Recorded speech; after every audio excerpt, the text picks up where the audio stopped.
धर्म ग्रंथों के अनुसार महर्षि भृगु ब्रह्मा जी के मानस पुत्र हैं। उनकी पत्नी का नाम ख्याति था, जो दक्ष की पुत्री है। महर्षि भृगु सप्तऋषि मंडल के एक ऋषि हैं। सावन और भाद्रपद में वे भगवान सूर्य के रथ पर सवार रहते हैं। एक बार सरस्वती नदी के तट पर ऋषि मुनि एकत्रित होकर इस विषय पर चर्चा कर रहे थे कि ब्रह्मा जी, शिव जी और श्री विष्णु में सबसे बड़े और श्रेष्ठ कौन हैं।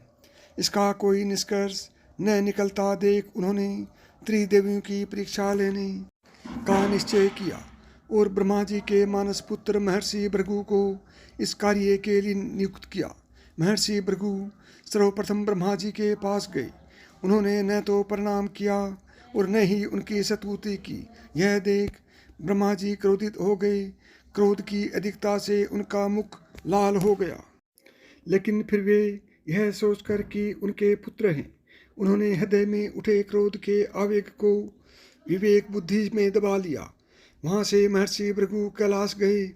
देवाधिदेव महादेव ने देखा कि भृगु आ रहे हैं, तो वे प्रसन्न होकर अपने आसन से उठे और उनका आलिंगन करने के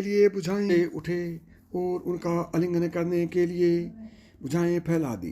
किंतु उनकी परीक्षा लेने के लिए भृगु मुनि उनका आलिंगन अस्वीकार करते हुए बोले, महादेव, आप सदा वेदों और धर्म की मर्यादा का उल्लंघन करते हैं। दुष्टों और पापियों को आप जो वरदान देते हैं, उनसे सृष्टि पर भयंकर संकट आ जाता है। इसलिए मैं आपका आलिंगन कदापि नहीं करूँगा। इतनी बात सुनकर भगवान शिव क्रोध से तिलमिला उठे। उन्होंने जैसे ही त्रिशूल उठाकर उन्हें मारना चाहा, वैसे ही भगवती सती ने बहुत अनुनय विनय कर किसी प्रकार से उनका क्रोध शांत किया। इसके बाद भृगु मुनि बैकुंठ लोक गए। उस समय भगवान श्री विष्णु देवी लक्ष्मी की गोद में सिर रखकर लेटे थे। भृगु ने जाते ही उनके वक्ष पर एक तेज लात मारी।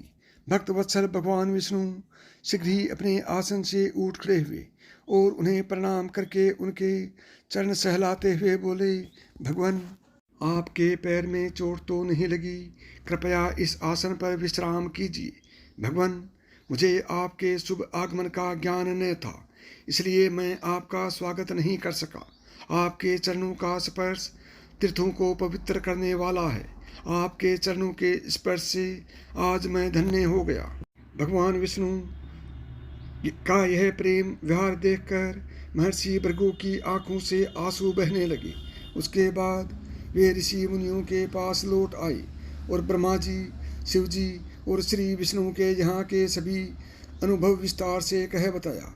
उनके अनुभव सुनकर सभी संदेह दूर हो गए। तभी से वे भगवान विष्णु को सर्वश्रेष्ठ मानकर उनकी पूजा अर्चना करने लगे।